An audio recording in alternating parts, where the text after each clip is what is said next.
இயேசு கிறிஸ்து 3ஆம் நாள் உயிர்த்தெழுந்ததுக்கு அப்புறம் 40 நாள் தன்னுடைய சீஷர்களுக்கு எல்லாம் அங்காங்கே காட்சி தருகிறார்.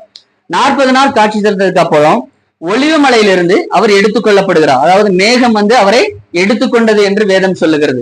அவர் எப்படி ஒலிவ மலையிலிருந்து எழுந்தருளி போனாரோ மீண்டும் அதே ஒலிவ மலையில இறங்குவார் அப்படிங்கிறது தான் அந்த வேதவசனம். அல்லேலூயா. இது எந்த வருகையை குறித்து கொடுக்கப்பட்டிருக்கிறதுனா இயேசு கிறிஸ்துவுடைய 3ஆம் வருகையை குறித்து கொடுக்கப்பட்டிருக்கிறது. அவர் அந்த ஒலிவ மலையிலிருந்து எப்படி எழுந்தருளி போனாரோ அதே ஒலிவ மலையில மீண்டும் தன்னுடைய சேனைகளோடு இறங்குவார். அல்லேலூயா. அல்லேலூயா.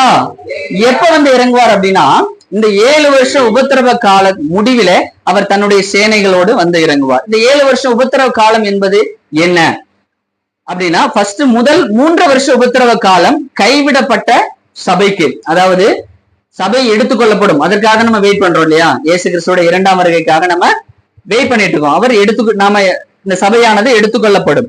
அப்ப அந்த எடுத்துக்கொள்ளப்படாமல் அதுல யாரெல்லாம் கைவிடப்படுகிறார்களோ அவர்களுக்கு முதல் 3 வருஷம் உபத்திரவ காலம். 2வது 3 வருஷம் உபத்திரவ காலம் யாருக்கு அப்படின்னா இஸ்ரவேல் ஜனங்களுக்கு, இஸ்ரவேல் இருக்கக்கூடிய அந்த 12 கோத்திரத்துக்கு 2வது 3 வருஷ உபத்திரவ காலம்.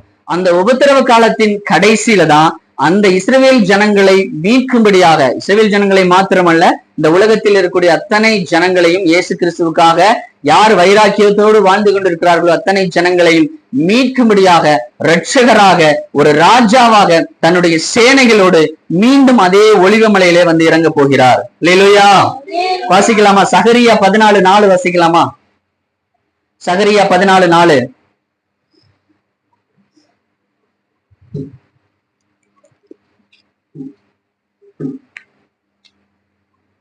சகரியா 14:4.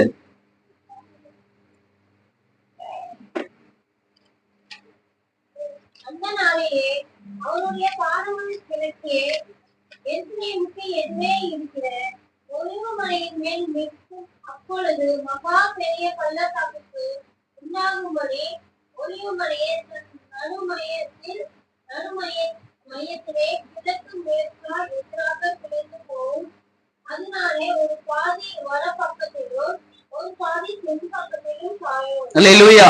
இந்த வசனம் என்ன சொல்லுகிறது அப்படின்னா இயேசு கிறிஸ்து தன்னுடைய சேனைகளோடு ஒலிவ மலையிலே இறங்குவார்.